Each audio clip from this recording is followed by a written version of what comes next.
Coucou tout le monde, j'espère que vous allez bien. Donc je vous retrouve dans la vidéo du challenge printanier. Alors oui, encore un challenge. Alors il en existe beaucoup sur les saisons.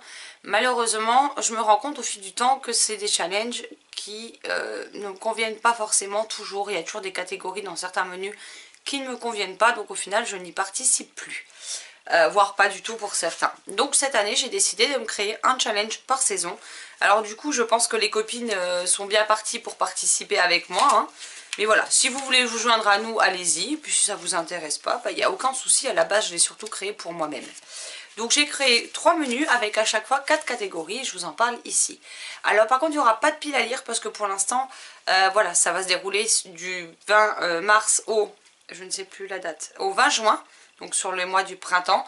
Donc j'ai fait en sorte que ça fasse un livre par semaine sur 3 mois en fait. Je me suis dit que ça restait quand même assez correct. Ça faisait ni trop ni pas assez. Et puis on peut mettre autre chose que des romans. Ça peut être des romans, ça peut être des BD, des mangas, des comics, des pièces de théâtre. Enfin ce que vous voulez à partir du moment où c'est un livre. Des albums si vous voulez, des albums jeunesse.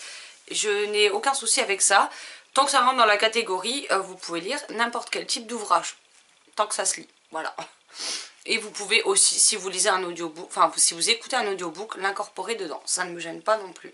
Donc j'ai essayé de faire le plus simple et le plus large possible. Donc le premier menu, nous avons La nature reprend ses droits. Donc catégorie 1, un peu de verdure. Lire un livre avec une couverture dans les tons vert et ou jaune. Voilà, parce que le jaune, le vert, c'est quand même des couleurs très printanières, donc j'avais envie de les mettre à l'honneur. Catégorie 2, catastrophe naturelle. Lire un livre où il est question d'une catastrophe naturelle, qu'elle soit réelle, qu'elle soit imaginée dans un livre de SF, que ce soit quelque chose qui se soit déjà passé, que ce soit au présent, que ce soit dans le futur, peu importe. Quelque chose qui découle d'une catastrophe naturelle, tout simplement. Catégorie 3, et si, lire un roman qui est soit une dystopie, soit une uchronie, soit un post-apo. 4, la nature s'éveille. Lire un livre avec une forêt, un lac, une plage, ce genre de lieu, qui soit présent soit sur la couverture, dans le résumé, dans le titre ou simplement dans l'histoire. Donc maintenant on passe au menu numéro 2 qui s'appelle Renouveau. Catégorie 1, la flore s'éveille. Lire un livre avec une couverture fleurie, des arbres qui bourgeonnent, enfin bref, quelque chose où on voit la nature en pleine renaissance au printemps. 2. Comme un phénix. Le personnage principal renaît de ses cendres, il se reconstruit suite à un drame ou un accident. Ça peut être, je ne sais pas moi, il a eu un accident, il a fini, je ne sais pas moi, alité pendant des mois, il n'a plus de force musculaire.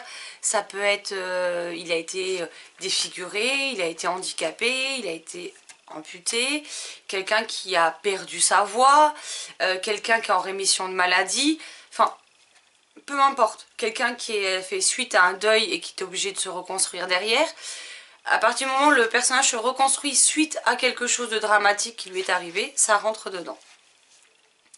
3. Un pouvoir qui sommeille. Le personnage principal découvre qu'il a un ou plusieurs dons ou bien des pouvoirs. Donc là, je pense que quiconque aime l'imaginaire ne devrait pas avoir trop de mal avec cette catégorie. Catégorie 4. La flore s'éveille. Lire un livre avec un rongeur, un insecte, je sais plus ce que j'ai mis, j'arrive pas à tourner la page, un oiseau, bref, un animal de toute petite taille qui soit présent sur la couverture, dans le titre ou dans le résumé. Donc là c'est pareil, si je dois vous en citer de mémoire, on a par exemple les hôtels Artwood, avec plein de petits animaux. Qu'est-ce qu'on peut avoir? On peut avoir... alors je trouve plus le titre. La tribu de Vasco, où on suit une famille de rats. Enfin, on peut avoir des papillons, des oiseaux, des insectes sur la couverture. Le choix est assez vaste. Même si j'ai un peu de mal là tout de suite à retrouver les titres que j'avais en tête. Et le dernier menu, il s'agit de Ce matin, un lapin.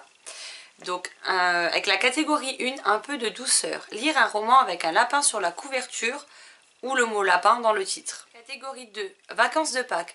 Un des éléments suivants doit être présent sur la couverture, dans le titre, dans le résumé ou dans l'histoire. Donc les mots sont Pâques, cloche, œuf, agneau ou poule. Ensuite, catégorie 3, le bonheur du partage. Les personnages de l'histoire partagent un moment convivial, chaleureux, une passion, une activité sportive, culturelle, une philosophie de vie identique, etc.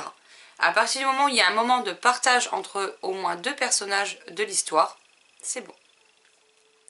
Et la dernière catégorie du dernier menu est donc gourmandise sucrée ou salée. Lire un livre où il est question d'un repas entre famille, entre amis, entre collègues, ou même s'il n'y a qu'une scène où on a un repas, ou par exemple, je sais pas, une dégustation de glace sur la plage, enfin ce genre de choses. Il faut qu'il y ait au moins une scène où les personnages mangent quelque chose avec quelqu'un d'autre. Voilà. Moi quand je pense à Pâques, je pense à quand j'étais petite, qu'on allait chez mes grands-parents, qu'on mangeait un repas, qu'on passait toute l'après-midi avec eux, etc. C'était des moments de partage de moments, mais aussi de partage avec la nourriture. Donc ben, j'avais envie de mettre ces catégories-là en fait dans ce menu pour me rappeler un peu les vacances de Pâques de mon enfance à moi, tout simplement. Voilà, les catégories et les menus sont à présent dévoilés. Si vous souhaitez participer, ben, j'espère que ça vous plaira, ces catégories et ces différents menus.